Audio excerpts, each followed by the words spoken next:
નમસ્કાર ગુજરાતના અધિકારી મિત્રો, આજે આપણે 22 મે 2026 નું મોસ્ટ ઇમ્પોર્ટન્ટ કરંટ અફેર એની સાથે સાથે જીકે અને જીએસ વિશે ચર્ચા કરવાના છે.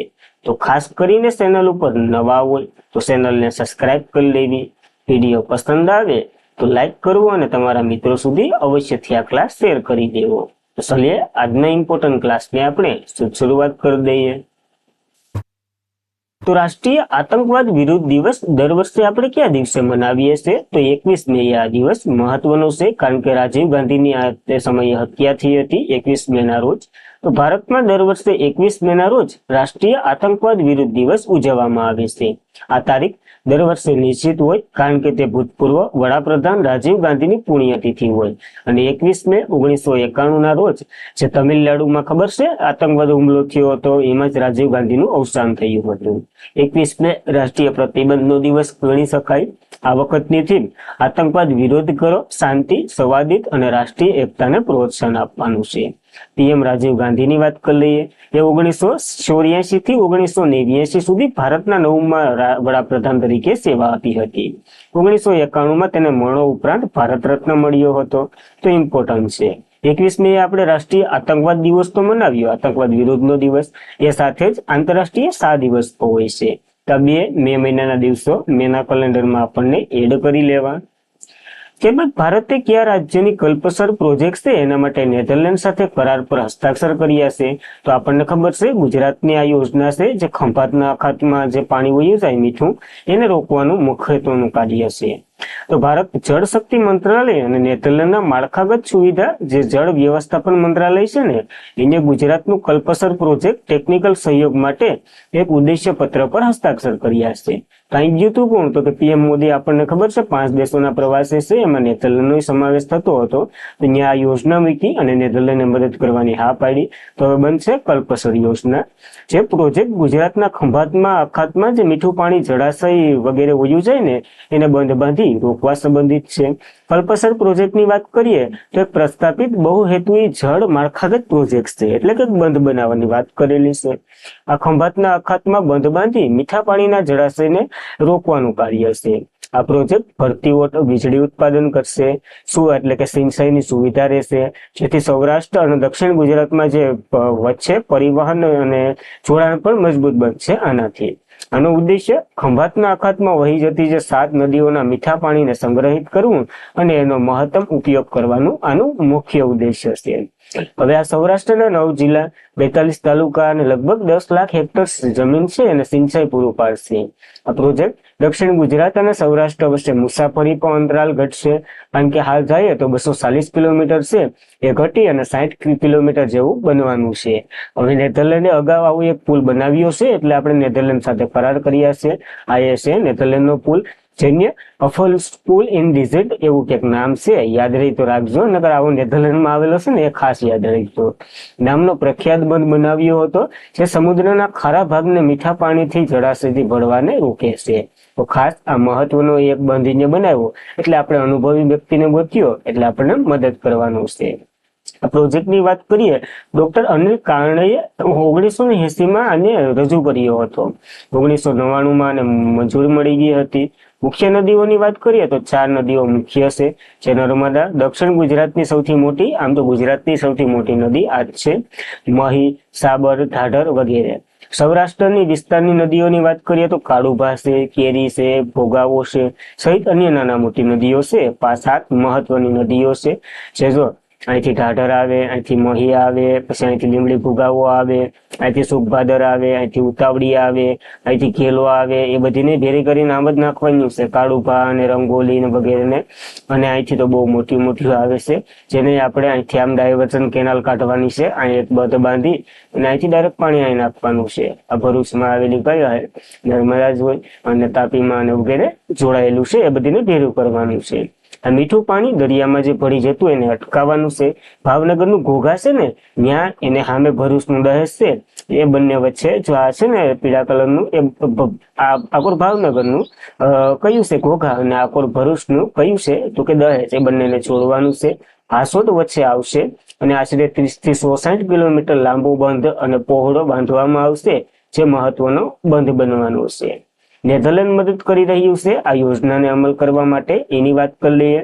એનું કેપિટલ એસ્ટ્રામસલ છે. ચલણ યુરો છે અને એના પીએમ ખાસ યાદ રાખજો રોબર્ટ જેટન છે, જે નેધરલેન્ડના સૌથી યુવા અને પ્રથમ ખુલ્લેઆમ ગે પીએમ છે. તો ખાસ મહત્વની આ યોજના છે, આપણને યાદ રાખવી. ત્યારબાદ 32મી વખત માઉન્ટ એવરેસ્ટ સર કરી અને કયા દેશના શેરપાએ કામીરીતા બન્યા છે? તો આ ભાઈ નેપાળના છે. ખાસ કરીને કામીરીતા નામ જોઈ અને સ્ત્રી ઉપર ન જતા, જરાય ન જતા. તો સુપ્રસિદ્ધ નેપાળી પર્વતારોહક કામીરીતા શેરપા, જે 17 મેના રોજ 32 વખત માઉન્ટ એવરેસ્ટ સર કરી અને એક નવો રેકોર્ડ વિસ્થાપિત કર્યો છે. આ એવરેસ્ટ મેન તરીકે જાણીતા છે કારણ કે અહીંયા વિશ્વના સૌથી વધુ ઊંચાઈએ આવેલો માઉન્ટ એવરેસ્ટ સર કર્યો છે. જે તો કે પર્વતોની રાણી તરીકે પણ એક મહિલા ફેમસ છે, જે લક્ષ્પા શેરપા છે, જેની 11 વખત આ માઉન્ટ એવરેસ્ટ સર કરી અને એનો રેકોર્ડ પર છે. પણ આપણે પુરુષનો હાલ વધારે છે તો એનું યાદ રાખવું. અહીંયા 11 વખત અને અહીંયા 32 વખત તો ડાયરેક્ટ ડબલ છે, તો ડબલ વાળું પૂછાય, પણ આનું યાદ રાખવું નથી, ન લેવાય. પેપર સેટર કઈ બાજુ થાય. અને આ શેરપા એટલે તો ખબર ને, જેને ગુજરાતીમાં ભૂમિયો કહીએ, જે આપણને ગ્રાઇડર્સ કરે એ. કામીરીતાની વાત કરી લઈએ. 56 વર્ષના છે. તેઓએ 17 મેના રોજ 32 વખત પૂર્ણ કર્યું. તેઓએ પહેલી વારની શરૂઆત કરી હે ને 1994માં એવરેસ્ટ પર ચડાઈ કરી હતી. વ્યવસાય શેરપા એટલે કે ગ્રાઇન્ડર્સ છે, એટલે કે અન્ય પર્વતારોહકોને મદદ કરે ચડવામાં, અને તેમને ઘણા વિદેશી પર્વતારોહકો સાથે આ અભિયાન પૂર્ણ કરેલું છે. મહત્વનું છે માઉન્ટ એવરેસ્ટ. વાત કરી લઈએ. માઉન્ટ એવરેસ્ટ વિશ્વનું સૌથી ઊંચું પર્વતીય શિખર છે. હિમાલય અને મહાન હિમાલય ક્ષેત્રમાં આવેલું છે. નેપાળ અને તિબેટની સરહદ પર છે, એટલે નેપાળમાં સાગરમાથા કહેવામાં આવે, તિબેટમાં સોંગાલુંગમાં કહેવામાં આવે. આની ઊંચાઈ 8848 મીટર છે, અથવા તો ફૂટમાં એકવાર જોઈ લેવું. 1953માં ન્યુઝીલેન્ડના સર એડમલ હિટરી, જે માઉન્ટ એવરેસ્ટ પર ચડાઈ કરનાર પ્રથમ વ્યક્તિ બન્યા હતા. તેઓની સાથે ભારતીય શેરપા હતા, જે ભારતીય નેપાળની બોર્ડરની વચ્ચે રહેતા હતા, એટલે ભારતીય નેપાળી શેરપા તેન્જિંગ નોરગે એ ભારતના પહેલા ગણી શકીએ અને સાથે હતા. માઉન્ટ એવરેસ્ટ પર ચડાઈ કરનાર પ્રથમ ભારતીય મહિલાની વાત કરીએ તો બચેન્દ્રી પાલ બન્યા હતા. 2013માં માઉન્ટ એવરેસ્ટ પર ચડાઈ કરનાર પ્રથમ અપંગ વ્યક્તિની વાત કરીએ તો અરુણિમા સિંહા બન્યા હતા. તો આ મહત્વના ફેક્ટો વારંવાર પરીક્ષામાં આવે તો એક વખત સારી રીતે યાદ રાખી લઈએ આપણને. ગાંધીનગરમાં એશિયન વેઇટલિફ્ટિંગ ચેમ્પિયનશિપ 2026 સમાપ્ત થઈ ગઈ. તો ભારતે કેટલા મેડલ જીત્યા? તો ભારતે 10 મેડલ જીત્યા, 1 સિલ્વર અને બીજા 9 બ્રોન્ઝ છે, તો યાદ રાખવા. એશિયન વેઇટલિફ્ટિંગ ચેમ્પિયનશિપ 2026 ક્યારે? તો કે 9 થી 17 મે 2026 દરમિયાન યોજાઈ હતી. ક્યાં? તો કે ગાંધીનગર, ગુજરાતમાં. ભારત 44 વર્ષના અંતરાલ પછી આ પ્રતિષ્ઠિત ટુર્નામેન્ટનું આયોજન કર્યું હતું. ભારતે છેલ્લે 1982માં ઇવેન્ટ યોજી હતી. ભારતે આ વખતે ગાંધીનગરમાં યોજી હતી એશિયન વેઇટલિફ્ટિંગ ચેમ્પિયનશિપ 2026, જેમાં 10 મેડલ સાથે સમાપ્ત થઈ ગઈ. 1 સિલ્વર છે, 9 બ્રોન્ઝ છે, તો આપણને યાદ રાખવા. અગાઉ જે બ્રોન્ઝ મેડલ વિજેતા હતા ને કોમનવેલ્થ ગેમ્સના, લવપ્રીત સિંહ, જેની અંતિમ દિવસોમાં પુરુષની કેટેગરીમાં એને બ્રોન્ઝ મેડલ જીત્યો છે. ખાલી એટલું યાદ રાખો. જ્યારે 1 સિલ્વર છે તો યાદ રાખી લેવું. જ્ઞાનેશ યાદવ, જે મહિલાઓની કેટેગરીમાં 53 કિલોગ્રામ સાઇડ ઇવેન્ટમાં જીત્યો છે. પહેલા નંબર ઉપર 41 મેડલ સાથે સાઇના પહેલા નંબર ઉપર છે. ભારતની વાત કરીએ તો 10 મેડલ છે. એશિયન વેઇટલિફ્ટિંગ ચેમ્પિયનશિપની વાત કરીએ, આનું આયોજન એશિયન વેઇટલિફ્ટિંગ ચેમ્પિયનશિપ ફેડરેશન કરે છે. પ્રથમ પુરુષની ચેમ્પિયનશિપ 1957માં તેહરાન, ઈરાનમાં યોજાઈ હતી. પ્રથમ મહિલા એના પછી ઘણીવાર પછી શરૂ થઈ હતી. 1988માં શાંઘાઈ ચીનમાં શરૂ થઈ હતી. આમાં પહેલા નંબર ઉપર ચીન છે, તો એવી રીતના આપણને કનેક્ટ કરીને યાદ રાખવું. ત્યારબાદ અમિત શાહે કયા રાજ્યમાં જદંગપુરમાં સેન્ટ્રલ ઝોન કાઉન્સિલની બેઠકની અધ્યક્ષતા કરી છે? તો આ છત્તીસગઢમાં આવેલું છે, અને આમાં મહત્તમ 4-5 રાજ્ય ભાગ લે, જેના વિશે આપણે જોવાના છે. છત્તીસગઢના જગદનપુર ખાતે સેન્ટ્રલ ઝોનલ કાઉન્સિલની ઉચ્ચસ્તરીય બેઠક શરૂ થઈ ગઈ છે. કેન્દ્રીય ગૃહ અને સહકારિતા મંત્રીના મંત્રી અમિત શાહે આ બેઠકની અધ્યક્ષતા કરી હતી. આ સેન્ટ્રલ ઝોનલ કાઉન્સિલની 26મી બેઠક છે, જેમાં ઉત્તર પ્રદેશ, મધ્યપ્રદેશ અને ઉત્તરાખંડ, છત્તીસગઢ વગેરેના મુખ્યમંત્રીએ ભાગ લીધો હતો. આનાથી તો કે રાજ્ય વચ્ચે પરસ્પર સલાહ વધે, સુરક્ષા અને વિકાસના મુદ્દાઓ પર ચર્ચા થાય, નક્સલવાદીઓનો અંત આવે એવી રણનીતિ ગોઠવવામાં આવે છે. કેન્દ્ર અને રાજ્ય વચ્ચે વધુ સારું સંકલિત બને, આ બધી બાબતોની ચર્ચા થાય.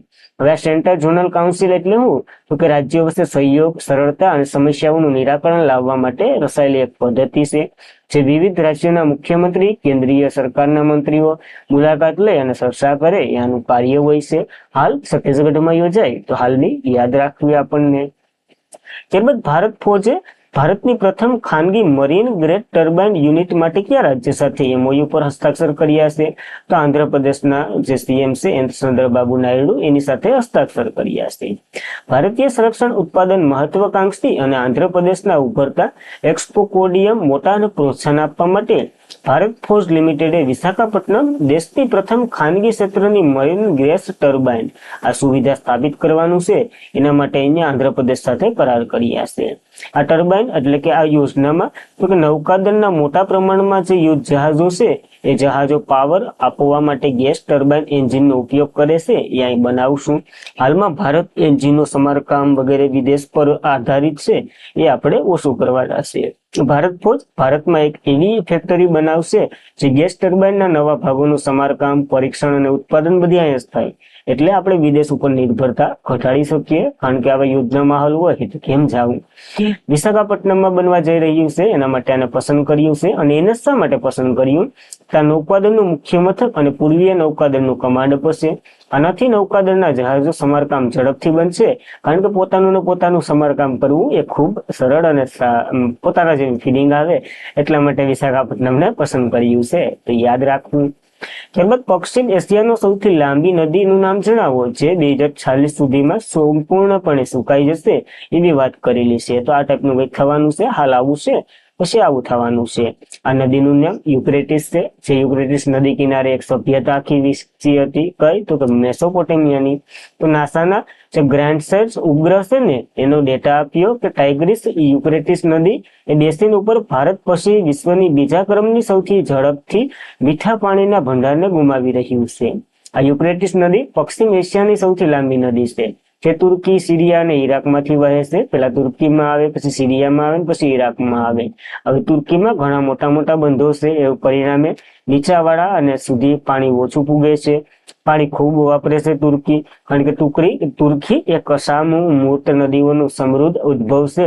એ ટાઇગ્રીસ ને વગેરે નદીઓના કારણે મહત્વનું બની રહ્યું છે તુર્કીમાં, અને પાણી ખૂબ વપરાય છે તુર્કી વાળા. બીજા બે દેશો કઈ ન કહી શકે, કારણ કે પેલા તુર્કી આવે છે.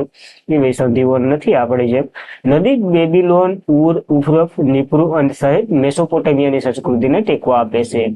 તો આ બધી નામો તમે સાંભળેલા છે. બેબીલોનની વાત કરીએ તો ત્યાંથી એક આવ્યો હતો એલેક્ઝાન્ડર, એ બધી તમને ખબર જ છે, તો વધારે નથી પડવું. નાસાના ઉપગ્રહે વાત કરી, નેશનલ એરોનોટિક્સ સ્પેસ એડમિનલ એનું ફૂલ ફોર્મ થાય. 1958માં આની રચના થઈ હતી. મુખ્ય મથક વોશિંગ્ટન ડીસીમાં છે. સૂત્ર બધાના લાભ માટે છે અને સીટ જેરન આઇઝેરેક ક્રમેન છે. ખાસ મહત્વનું છે, તો આપણને યાદ રાખવું. ત્યારબાદ કઈ સંસ્થાએ તાજેતરમાં જ રાઇટ ટુ ઇન્ફોર્મેશન એક્ટ 2005 માંથી બાકાત કરી દેવામાં આવી છે? તો બીસીસીઆઈ ને બાકાત કરી દેવામાં આવી છે, કારણ કે બીસીસીઆઈ કહે કે અમે તમને, સરકાર અમને પૈસા નથી આપતી, અમે સ્પોન્સરથી, પોતાની એડથી અને સ્ટેડિયમોથી વગેરેથી કામીએ છીએ. સરકારનો આમાં કોઈ હાથ નથી. તો અમે રાઇટ ટુ એજ્યુકેશન એક્ટ અંતર્ગત, રાઇટ ટુ ઇન્ફોર્મેશન એક્ટ અંતર્ગત નથી આવતા, તો આને હટાવી દીધું. સેન્ટ્રલ ઇન્ફોર્મેશન કમિશનરના ચુકાદા આપ્યા બાદ ભારતીય ક્રિકેટ કંટ્રોલ બોર્ડ માહિતી અધિનિયમ જે છે 2005 નો એના હેઠળ જાહેર સત્તા તરીકે લાયક નથી. તેના કાયદા હેઠળ માહિતી જાહેર કરવી ફરજિયાત ન પાડી શકાય. કેસ નવી દિલ્હીમાં હાલતો હતો અને એક વ્યક્તિએ ભારતીય ક્રિકેટના ખેલાડીની પસંદગી કેવી રીતના થાય એના વિશે રાઇટ ટુ ઇન્ફોર્મેશન એક્ટ કરી હતી. એના જ લીધે આ બધી કેસ ને બધી ઉદ્ભવ્યો. માલિક નિયંત્રણ અથવા તો નોંધપાત્ર રીતે ભંડોળ પૂરું પાડવામાં આવતું હોય, અથવા તો જાહેર ભંડોળ દ્વારા નોંધપાત્ર રીતે ભંડોળ પૂરું પાડવામાં આવતું હોય, અથવા તો એનજીઓ હોય, ટૂંકમાં સરકાર એક રૂપિયો પણ આપતી હોય ને ગમે એ સંસ્થાને, તો એને રાઇટ ટુ ઇન્ફોર્મેશન એક્ટ અંતર્ગત માહિતી આપવી અનિવાર્ય ગણાય છે. આ બીસીસીઆઈ કે અમે તો એવું નથી, તો અમે નહીં આપીએ. 2018માં આનો આદેશ CICએ જણાવ્યું હતું કે BCCI right to information act કાયદા 2005ની કલમ 2S હેઠળ જાહેર સત્તા તરીકે લાયક છે. હવે આ એમ કે હવે લાયક નથી, તો જાણ અને બધી સાખવું. મુખ્યત્વે કારણ તો કે ભારતનું ક્રિકેટનું નિગમન કરવું. મહત્વપૂર્ણ 4 કાર્યક્રમો 2018માં CSIના આદેશ મુજબ આ પ્રાપ્ત કરી શકાય, પરંતુ મિકેનિઝમ સ્થાપિત કરવાનો નિર્દેશ આપ્યો હતો. રાઇટ ટુ ઇન્ફોર્મેશન એક્ટ કાયદાની વાત કરીએ, આ 2005માં આવ્યો હતો. માહિતી અધિનિયમ એક 2005 એવો એક કાયદો છે જે નાગરિકો સરકારના વિભાગો પાસેથી માહિતી મેળવવાના અધિકાર આપી શકે. આનું ઉદાહરણ તરીકે કોઈ પણ સરકારી યોજનાનો કેટલો ખર્ચ થયો, ભરતી પ્રક્રિયામાં તમે કઈ દરખાવ હોય, સરકારના નિર્ણયો વિશે માહિતી વગેરે આના વિશે મળી શકે. હવે BCCI ની વાત કરીએ, board of cricket of control for India એનું ફૂલ ફોર્મ થાય છે. 1928માં આની રચના થઈ હતી. મુખ્ય મથક મુંબઈ ખાતે છે. સેક્રેટરી દેવજીત સેકિયા છે. પ્રમુખ મિથિન મહાન છે અને પ્રથમ પ્રમુખ એના હતા આરી ગ્રાન્ટ ગોવન. તો ખાસ આ મહત્વની સંસ્થા છે, તો નામ આપણને યાદ રહેવું જોઈએ. ત્યારબાદ ભારતમાં કયા રાજ્યમાં ત્રીજું નિફ્ટમ્સ સ્થાપિત થવાનું છે? તો બિહારમાં થવાનું છે. મહત્વનું બનશે, ઇમ્પોર્ટન્ટ છે, તો જોઈ લઈએ આપણે. બિહાર સરકારે દેશના ત્રીજા national institution of food technology apprenticeship અને મેનેજમેન્ટની સ્થાપનાને વૈશાખી જિલ્લાના હાજીપુરમાં 100 એકર જમીન એના માટે ફાળવવામાં આવી છે. નિફ્ટમ્સ એટલે શું? તો કે એક મોટી સરકારી સંસ્થા હોય જ્યાં ફૂડ ટેકનોલોજી, ફૂડ પ્રોસેસિંગ વગેરેનો અભ્યાસ કરવામાં આવે, એના ઉપર સંશોધન કરવામાં આવે, યુવાનોને તાલીમ આપવામાં આવે, નવા ખાદ્ય વ્યવસ્થા શરૂ કરવામાં આવે અને એની માહિતી આપવામાં આવે છે ખેડૂતોને વગેરેને. પેલું 2012માં હરિયાણામાં સ્થાપિત થયું હતું. મંત્રાલય તો કે ખાદ્ય પ્રક્રિયા ઉદ્યોગ મંત્રાલય અંતર્ગત આવે છે અને બીજું કેમ્પસ તંજાવુર તમિલનાડુમાં કાર્યરત થયું હતું. આ ત્રીજું બિહારમાં કાર્યરત થયું છે. તો ત્રણના નામો યાદ રાખવા આપણને. ત્યારબાદ કયા સ્ટોટન લીડર એ ભારતીય વાયુસેનાની પ્રથમ મહિલા KS ફ્લાઇટરની પરીક્ષક બની છે? તો લીડર સાનિયા બની છે. મહત્વના લીડર છે કારણ કે પ્રથમ મહિલા તરીકે પસંદ થયા છે. તો ભારતીય વાયુસેનાના સ્કોટ લીડર સાનિયા જે KAT ક્વોલિફાઈડ ફાઇટિંગ ઇન્સ્ટિટ્યુશન બનનાર પ્રથમ મહિલા અધિકારી બન્યા છે. અને ઇતિહાસ રચ્યો છે. KAT એની વાત કરીએ, QSI લાયક ધરાવતા જે ભારતીય વાયુસેનાના ફાઇટરો હોય એ સર્વશ્રેણી માનવામાં આવે છે કારણ કે આ માત્ર તાલીમ વગેરે હવે આપી શકશે, બીજા એરફોર્સો હોય એને તાલીમ આપશે વગેરે જેવા કાર્ય ને બધી કરી શકે છે. આમાં ઘણા વિભાગોને વગેરે હોય પણ આપણે PhD નથી કરવું.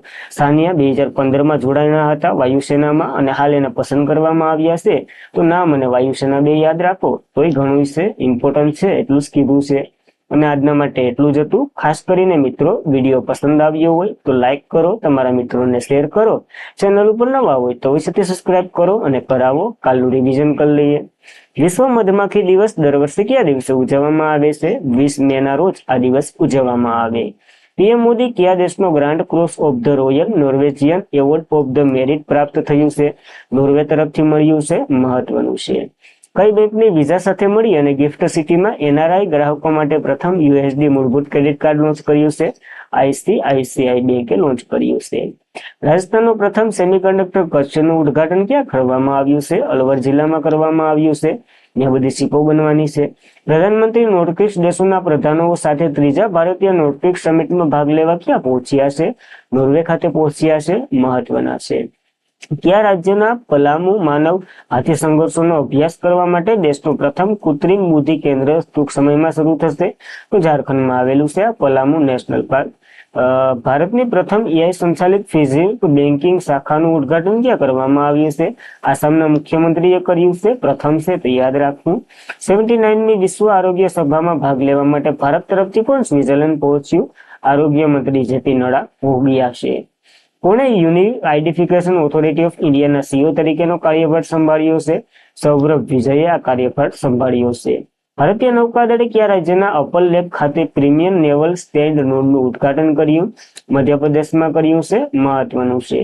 અને આજના માટે એટલું જ હતું. ખાસ કરીને મિત્રો વિડીયો પસંદ આવે તો લાઈક કરો, તમારા મિત્રોને શેર કરો, ચેનલ ઉપર નવા હોય તો અવશ્યથી સબસ્ક્રાઇબ કરો. PDF સ્ટડી મટીરિયલ વગેરે માટે ટેલિગ્રામમાં અવશ્યથી જોઈન થઈ જાઉં. તો ખાસ કરીને તમારો સપોર્ટ કરો કારણ કે તમારા માટે તો આ બધી લઈ રહ્યા છે, ઇમ્પોર્ટન્ટ છે, તો યાદ રાખવું. બસ આજના માટે એટલું જ રાખીએ.